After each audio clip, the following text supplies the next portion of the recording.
James Montague is a British journalist and writer currently based in Istanbul. His seminal work on football ultras around the globe was a massive source of information and inspiration for Hooligan Express, iMEdD's three-part audio documentary series. Here he is talking to Josh Hinas, one of Hooligan Express creators, about the difference between ultras and hooligans, how game day experience has totally changed, the unwritten book of football terraces rules, and the ultimate principle that the enemy of my enemy is my friend.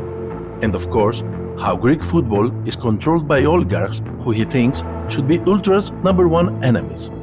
This is the full interview used in the podcast, only slightly edited for clarity and conciseness. That's the first thing that I think you have to understand about ultra culture is that a lot of people mistake ultras for hooligans, and they're two very different concepts. On the one hand, you have this hooliganism that you attach mainly with the British, the British disease of the 1970s and 80s, it was famously called. Also, it was kind of replicated in many places in Northern Europe, especially. And ultra culture, which is something completely different. Whereas hooliganism is an end to itself, ultra culture is something that has always stood slightly adjacent to it, so that it's a culture of support, of being ultra, of going beyond in terms of what you would do to support your team. Now, some of that does involve rubbing up against people who are your rivals. I mean, ultra culture is designed in its very marrow of its bones is about opposition to your opponent, right? So you can't get more polarized than that. And so there are elements of it that have rubbed up against each other. So you'd get people, for instance, stealing each other's flags is a big, I mean, Christ, you could look back into, if you had a psychologist look at that, you could go back hundreds of years looking at the psychology of that, but those kind of things. And of course, there would be a violence on the fringes of ultra culture. And there are kind of almost hooligan elements that are not they're kind of units attached to ultra culture. So what's interesting, if you go to meet many ultras, you'd have the ultras and the hooligans would be a separate group, but they would often stand on the same terrace. And actually, one of the most interesting aspects of violence within football in the past kind of 15 to 20 years has been how violence has kind of been taken out of the matchday experience largely and moved to another arena, which is into the arranged fighting movement, which is, these organized fights that take place far, far away from the stadiums and in forests, in disused factories, in places like that. And, if you go on Instagram, on TikTok, on Telegram, you'll see, you won't find any footage of these things, but they are followed almost as big as the game itself. In fact, the Russian word for it is hola futbola, around the football, something that happens around the football, or Ustawka in Polish, and it's got loads it's very popular, but usually it's kind of it meant that the ultra movement, had become less violent, or the matchday experience for a lot of fans had become less violent, and that violence had been concentrated towards the people that really wanted to fight, far away from the police and other civilians. I think what's happened is something's changed over the past kind of 5 years, in that there has been an increase that I've seen in terms of violent incidences and clashes between fans, as it's reflected a general increase in unhappiness in society. And I think, one of the things that's most interesting about football fans and football in general, which is massively understudied globally, is the idea that football stadiums are an incredible mirror on society and an incredible barometer and warning of things that are happening. So in the Netherlands, for instance, I get a phone call from journalists who are up in arms at the moment because there's a moral panic about ultras and violence. What's happened? We need to ban this movement. This movement is what's bringing violence to the streets of the Netherlands. And I'm like, no, look at what's happening in the Netherlands. The Netherlands has got extremely there's this extremely unhappy underclass in the Netherlands that is prone to violent protests, as we saw during COVID, as we saw during there's farmers' protests against certain environmentally friendly kind of laws that have been brought in to try to, it's very complicated, but there's extremely violent kind of feeling towards authority, and has just been channeled into the ultra movement. It's not ultras itself. So I think we've got, yes, there is violence has been adjacent to it, but it's not central, and often it's not the main reason for what we see going on at football stadiums. I mean, England is a very good example. We don't really have ultras there, and the reason we don't have ultras there is because we had this hooliganism movement, which, you know, essentially destroyed football as a match day experience for anybody except the extreme hardcore, for men of a certain age who weren't perhaps hooligans, but, you know, certainly women, children, families were very much excluded from that. And the British and the English way of solving that problem was essentially, we have a phrase in English, I don't know if it translates this idiom into Greek or not, you throw the baby out with the bathwater, right? You basically get rid of, you just put these, like what a lot of people want to do now, you outlaw it. You make it so that anybody who commits a crime in a football stadium is punished harder than if you committed that outside, which I think is, on a human rights level, exceedingly problematic. But you would have this element of the Premier League begins, and that you are a consumer, you are not a fan. And or you are a fan, but that's incidental. The idea is you're a consumer. You come, it's an entertainment product like going to the cinema or the opera, and you pay for that, and you pay a premium for that. And so we've done it, right? But what it means is that you have an increasingly sterile, one-way football product that doesn't. If you want to see what football is really like, you don't go to England. A lot of people have a misconception that this is the home of football. Now, it might have been once, but now if you want a real football atmosphere, you go to Germany, where they didn't make this mistake, where they had the 50+1 system, where ultra cultures proliferated. But because of the laws that are instigated in the kind of 80s and 90s in the UK, and especially in England, there is no space for an ultra culture to exist, to the point where there's a couple of groups. There's one at Crystal Palace, but, you know, they could ask things for the club, a space, put their stuff, or, you know, have some conversation with the club about, you know, what they can bring to it, and in response they'd want something back. But they don't have to listen to that, because these are businesses that are owned by businessmen, and you're a consumer. Look at what's happened with the Green Brigade with Celtic. You know, again, they had a space, they had to fight for it. The club kind of acquiesced to it, but as soon as it became politically expedient to get rid of them because of their support for the Palestinian cause, you know, they've essentially been banned from the stadium. I mean, if you try to do that, you know, in any other European club where you have an ingrained ultra culture, that, you know, they will just that would lead to riots. That would not be possible. So I think they are actually a positive overall, misunderstood, you know, vibrant element of football. And without them, I think football becomes an extremely sterile and kind of politics-free place. And I think people like say, you got to keep politics out of football, politics out of sport, but actually it's like saying you got to keep politics out of art or politics out of politics. I mean, it just is. People are who they are, and that's what it's always been part of it. But if you take ultras out of football, then I think you end up with something that isn't really football anymore. I got a phone call the other day from, again, a Dutch journalist saying, I won't do an impression of a Dutch accent and they might find it offensive, but they said something along the lines of like, oh, we've got this problem, so we need to deal with it in one of two ways, right? Which is best? The Italian way, where they bring in essentially a defidi, this kind of card, this kind of ID card, which many ultras still boycott matches because they don't want to have this ID card system around them, right?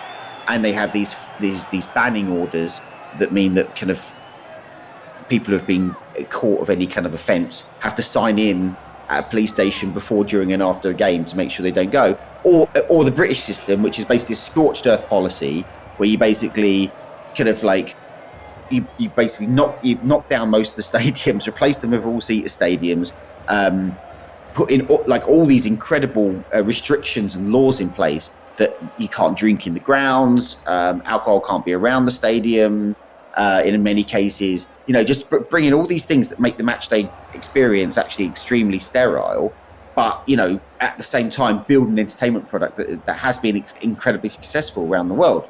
And so, yeah, I mean, the catalyst for this, I think, you know, although this was a long time coming, was the Hillsborough tragedy where, nearly 100 people died because of terrible conditions at the stadiums, also because of the police and massive police cover-up. The fans were blamed for it, and it wasn't the fans who were responsible for this. It wasn't the Liverpool fans that were responsible for this. It was the authorities and their neglect, and also an awful government cover-up on the whole thing. But what it did lead to, it led to the Taylor Report, and the Taylor Report was it was a document that essentially laid the foundations for the Premier League to begin, a couple of years later. And I can see why a lot of people abroad look at the English Premier League, and especially its financial might, and say, well, look what they did. The problem here is the ultras. They're holding us back to having as many riches as the Premier League. And of course, that's not the case at all. I mean, look at Italy in the 1990s. Its wealth, and it became the richest league in the world, partly because, it was kind of an early version of the Premier League. Berlusconi very much pushing that idea of TV being the driver of football as an entertainment product. But that part of that entertainment product was the ultras. They were absolutely fundamental in spreading the gospel around the world of Italian football. It wasn't just the great stars, it was also the pageantry around it, the colour, the beauty of it, like in very high definition for the first time in the 1990s, right? With these, it looked incredible, and that was part of what was its selling point. So be very careful when people offer the solution of English football, because on the one hand, it does, a product has been created that is extraordinarily valuable, but for whom? For the Premier League, for you to be able to get a season ticket and go, follow your team over land and sea, it's impossible if you're working class or even lower middle class. I mean, British people are obsessed with class. I'm not sure if people understand what the division would be. But let's say you've just got a normal job, earning enough. You might have a mortgage, but you probably don't. You probably rent a place and whatever, and you've got to find thousands of pounds a year to go to a football match. It's obscene how much it costs, and there's some really interesting figures about the lack of young people going, because essentially the people who are kind of keeping because the product of the Premier League doesn't really need fans. I mean, it needs them to fill the stadiums to give this false impression of this kind of incredible atmosphere, which obviously is a fraction of what it used to be. But really, it's all through TV rights, sponsorship, commercial sponsorship deals, and also foreign TV rights. So the match day income is now certainly for the Premier League, is actually a tiny part of it. So they don't really need. So the people who are actually keeping, these are kind of legacy fans from before, older fans who can afford it. And, it has changed the type of person. A much richer person goes to football matches now. And the point is, at some point, those people are going to retire or die or not be able to go to the football anymore. And younger people aren't going to replace them because they can't afford it. So you have this demographic issue with football, and it's a false economy. And at some point, that bubble is going to burst, and that product is going to be, the value of that product is going to be affected by it. If I went to Indonesia, for instance, I was with the Brigata Curva Sud in Sleman, which is like on Eastern Java. The language, what a tifo, what a choreography looks like. So there is a certain kind of uniformity of kind of fashion, of kind of messaging, of aesthetic. Even, the songs, a lot of them come from Argentina. We live in a globalized world, and ultra culture, I think, is one of the biggest and most obvious manifestations of a youth culture that you can have, right? And it's actually quite an impressive thing to see it spread around the world. But if you ask what the differences are, I mean, you go to, for instance, if I go to Eastern Europe, and I spent a lot of time living in Eastern Europe, there's a definite trend towards the right, towards ultra-nationalism. There has been, and again, we talk about the politics of a place and the politics of a constituency and how football reflects that.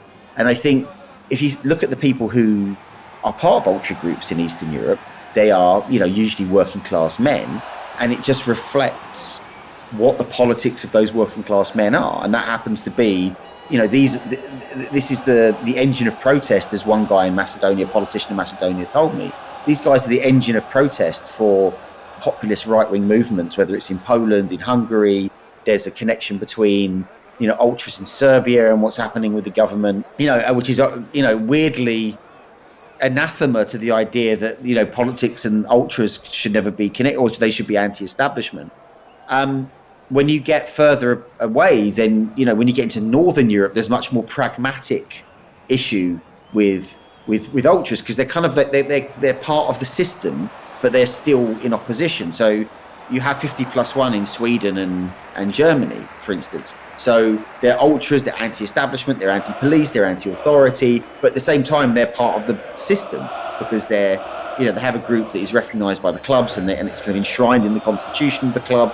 So, you know, they get things done, but they get things done in a much more Germanic and ordered way, I suppose, than to just turning out the streets and smashing stuff up, you know. And then, I think what you see with ultra groups is that if you want to if you understand like constituency, and it's certainly male working class constituency, I think is the driver of it. That's what ultras reflect in that part of the world. I think that's the most important takeaway from it. In many respects, ultra culture in Croatia is the oldest ultra culture in Europe. What is interesting is that, you know, the early elements of ultra culture and what we come to understand of it kind of comes from South America. And then there's a load of Croatian players in the Yugoslav national team at the 1950 World Cup in Brazil who hear this noise in the Maracanã that the torcida is making, which is kind of like the Brazilian version of the ultras. And they're like, wow, that's amazing. We've got to come back. We've got to kind of take that back to Split and tell our friends about it. And that's what they did. They came back, kind of described the noise to a group of fans who recreated it for the end of season clash against Red Star Belgrade and Hajduk Split. And it was so frightening and so intimidating. They won the game, and then they were banned by the communist authorities for the next 40 years. So they had, you know, in a way, they're partly responsible for bringing this, you know, to European shores. And then what happens is very interesting, is that all these groups, especially in the former Yugoslavia, who have this kind of history, you know, of this kind of ultra type movement, even before kind of Italian ultra kind of emerges in the kind of late 50s and 60s, is that they've already got it. And then when the kind of nationalist tensions begin to rise in the 1980s after Tito's death in Yugoslavia, you know, who is it that's taking that out publicly? It's working class men in these groups who are kind of reconstituted, and they begin again. And then you have the Delier, which existed from, you know, from late 80s, early 90s. You have a group at Hajduk Split. You have the Bad Blue Boys. I think they were formed in 1986, named after a Sean Penn movie, if I'm not mistaken. And so these guys are they don't come out of the ether. They're the bellwether of a country that is about to fall apart. They are. It's like the canary in the mine. You know, the fact that these groups exist and they're fighting each other in inter-republic clashes, you know, that they foreshadow the war. And in many cases, these clubs, also these ultra groups, provide militias that end up becoming vital fighting forces, whether it's for Serbian or Croatian nationalism or Croatian independence. Maksimir is one of the most famous stadiums in the world because you have this, you know, what Croatians call the first battle of Croatian independence there, when Red Star Belgrade played Dinamo Zagreb, and the match is called off because of violence, and you have Željko Račnatović, Arkan, who's in charge of the Deli at the time. You know, he's stalking around the pitch. Of course, it isn't the end of Yugoslavia. Then the league continues, but it was such a shocking moment that it was really, for a lot of people, made them realise that the country was in a very, very bad state and heading the wrong direction. So it's ultras there they have a kind of entrenched position in a way that you could never have in the UK, partly because of, you know, what happened 35 years ago. And so they remain a powerful institution that aren't just, you know, that of course they are in opposition to authority, but in many cases are also co-opted by the authorities, or they try to co-opt them because they realise that they are very powerful street force, powerful physically and powerful in numbers. I mean, the more important game for me was when Hajduk Split played Red Star Belgrade just before Red Star won the European Cup. And that was really the final. After that was the last one. There was a big fight on the pitch. Igor Stimac got sent off. Mihailovic got sent off because he was playing for Red Star, even though he had Croatian family, and there was a big tension. And that was in the background. Massacres were going on. There was the country was falling apart, and this was really the last, on a rainy, terrible day in Belgrade, and fighting on the pitch, and Hajduk Split win the Marshall Tito Cup, and I think that was the last one they played, and no one played in the same league anymore. That was the moment, really. If you look at football, full stop on Yugoslavia, that was it. This isn't a goody two shoes progressive granola eating culture. I mean, it can be. You have left wing ultras, and who are involved in environmental issues or pro refugee issues, and that's great. But I mean, for even these groups, there is an understanding that this is a very hierarchical system, and it's based on a kind of set of unwritten rules and norms, and one of them is strength through numbers, right? Strength through numbers, strength through the pageantry that surrounds it, whether that's your choreography or whatever, and the ability sometimes to physically overrun your opponents and steal their banner. I mean, the banner, like this is like something from medieval times, that you raise your banner, that shows who your house is, right? And to steal that banner and to take it back, and then for you to turn it upside down and then burn it, is the ultimate shame.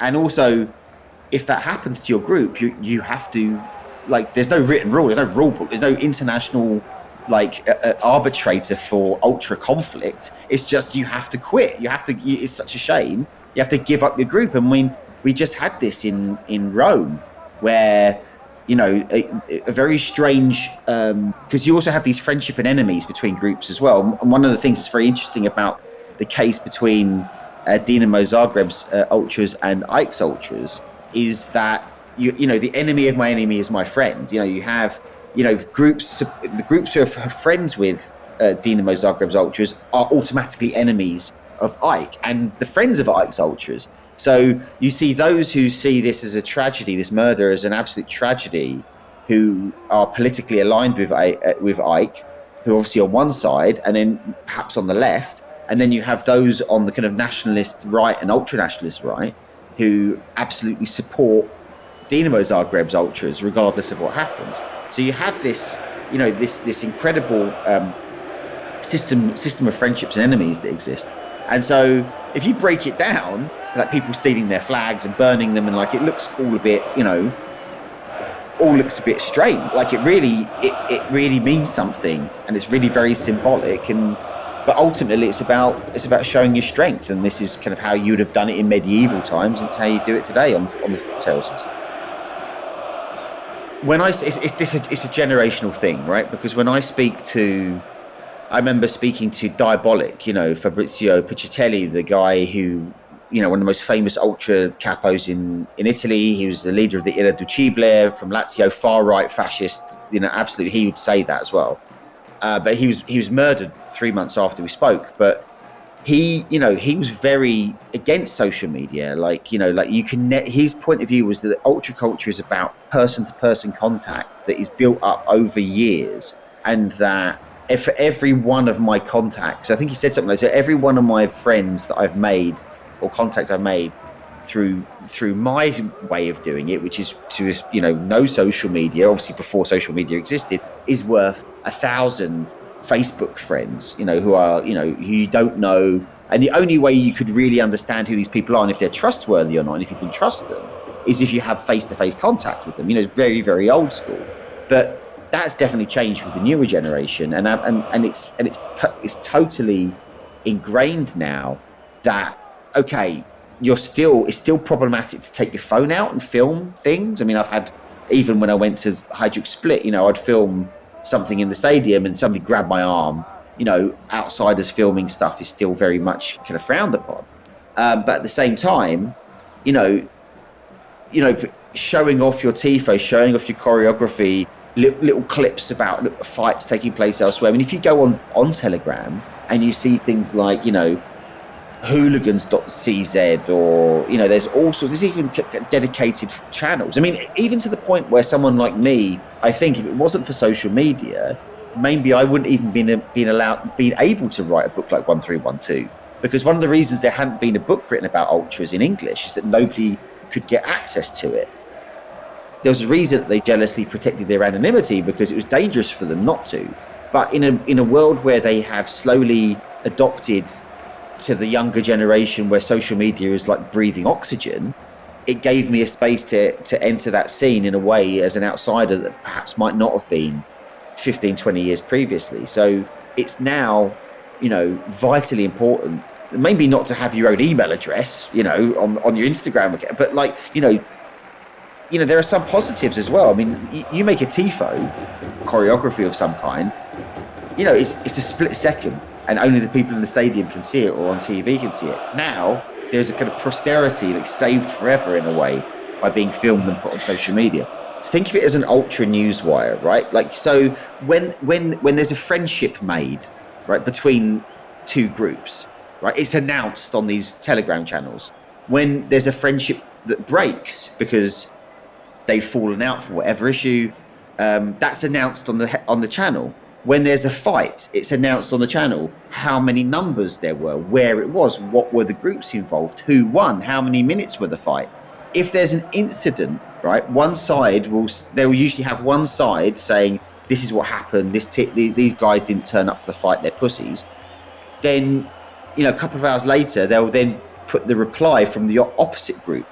So it's not so much of just people showing off, it's a news service. It's a news service for people who are interested in this subculture, which is extremely coded, full of pageantry, full of things that from the outside seem like completely indecipherable. It's for them to understand what's going on. And in that respect, I think it probably, without social media, I mean, people used to do this literally by sending letters to each other.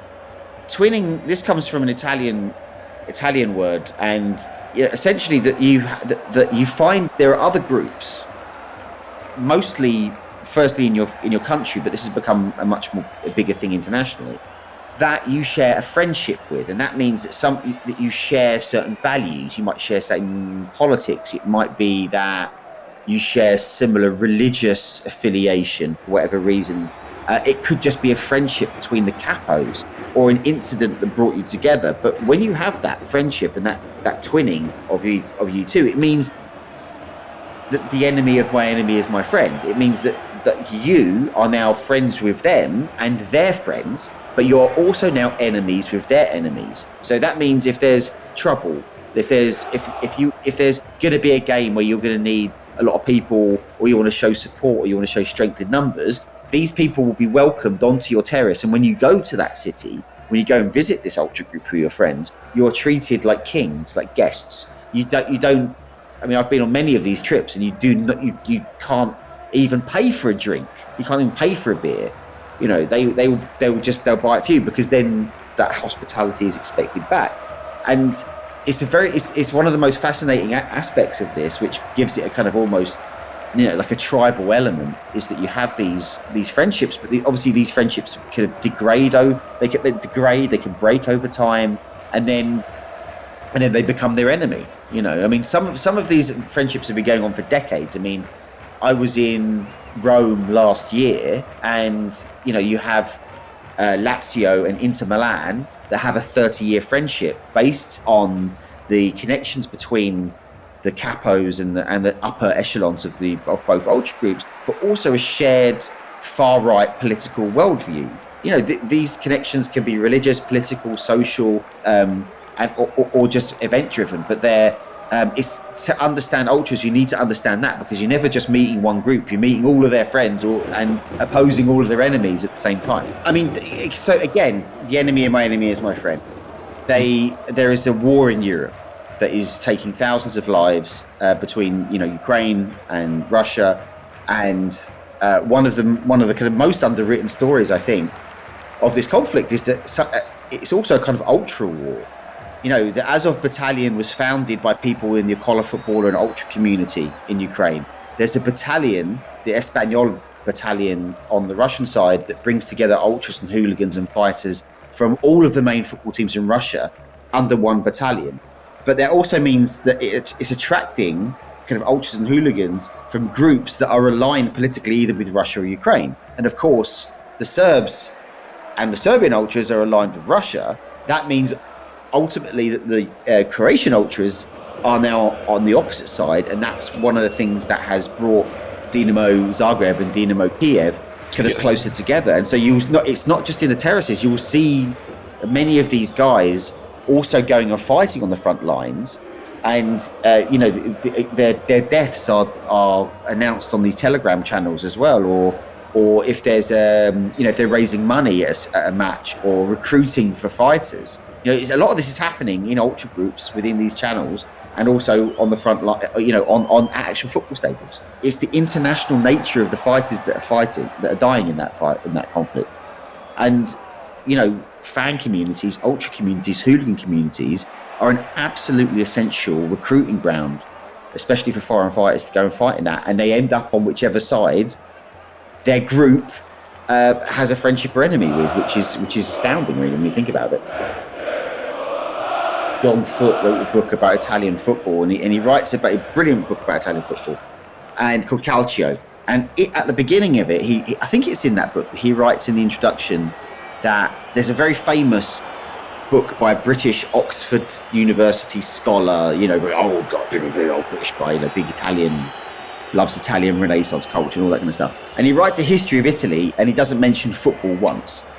Right, and he says, well, this is ridiculous. How can you write a history of Italy, or especially modern history of Italy, without mentioning football? It's ridiculous. It's like writing a history of Britain and not mentioning the royal family. It's like it's absolutely essential part of what this country is. And I think that's the way you've got to look at football, is that football has always been political, has always reflected the politics and the social trends of its time, and is reflective of it. And ultra culture and football in general is just the next iteration of that. It is a reflection of football and of a certain type of fan as well, which is very male, usually working class. I mean, it changes a little bit. It's quite a bit more middle class in Germany. And once you get in Sweden, the difference between working class and middle class is a bit more confused. But it's extreme, and especially in Europe, it's very white. It's very white, male.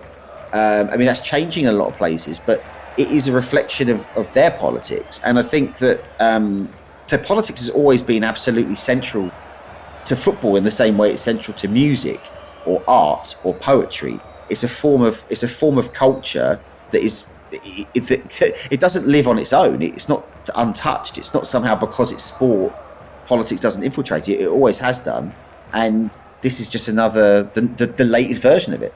One of the things that probably frightened me most about writing 1312 is, I've been to war zones, I've been revolutionary states, I've been to a lot of places, but once you get in contact with organised crime, that's when because there's no rules, really.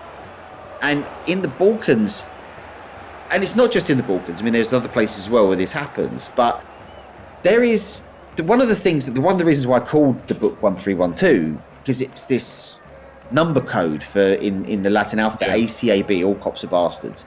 And what that meant was, it doesn't mean that I necessarily believe that about all police officers, but it's quite a difficult group to define, ultras all around the world. Yeah, okay, they look the same, they follow the same kind of pageantry, whatever, but actually if you go sit down and have to write a 200-word definition of ultras, it's actually really difficult. And what I found was that the most interesting thing about the closest I get was defining the one thing that they were all against, and that was against authority and against the police. Many ultras know politica, but that sometimes gets kind of changed a little bit. But the point is to be outside of authority, is to be outside of control, so that you are that you have kind of freedom, this kind of quest almost for individual freedom. And when you're in Balkans and when you're in other places as well, like especially in South America, for instance, another example where this happens a lot, being outside of control of the state or the police and being in that state, Italy, an exact prime example where this is happening as well, is that it's only a very small step to then being involved in the ultimate arbiter of economy and power that's outside the state, and that is organised crime. And so we see that, especially in the northern curves in Italy, people are attracted to that kind of outlaw lifestyle because it's kind of very much in keeping to many of the key facets and tenets of being ultra movement. But also, organised criminals have and organised criminal groups have worked out that there is a body of very kind of usually physically fit, trained, organised men in a space where not only could that be part now of whether it's the drug trade or whatever it is that they're up to, but they are very useful in other areas, whether that's enforcement, being used, hired help for like break up political rallies, whatever it is that these organised criminals have worked out that ultras is a great recruiting ground, right? Because it's not that difficult to persuade people, okay, if you want to live outside the law, here you go. And so I think there is a kind of overlap. That's not to say that this happens everywhere, but there is a certain overlap in certain places where the conditions are right, where that's happened. And it's, I mean, Serbia is an absolutely, key point in that, where you've seen politics, organised crime, and ultras. It's all been kind of mixed together. We've had this incredible story about Partizan Belgrade and the Gorobari, the group that's essentially, the ultra group, was essentially taken over by, a kind of criminal clan that weren't even Red Star fans, but kind of took over the stadium, took over and pushed out a lot of the kind of older groups, probably at the direction of, Alexander Vučić and the president and his political party and his allies within the government. And this is a guy who, Alexander Vučić was an ultra himself. He very proudly says he was a member of the Delia.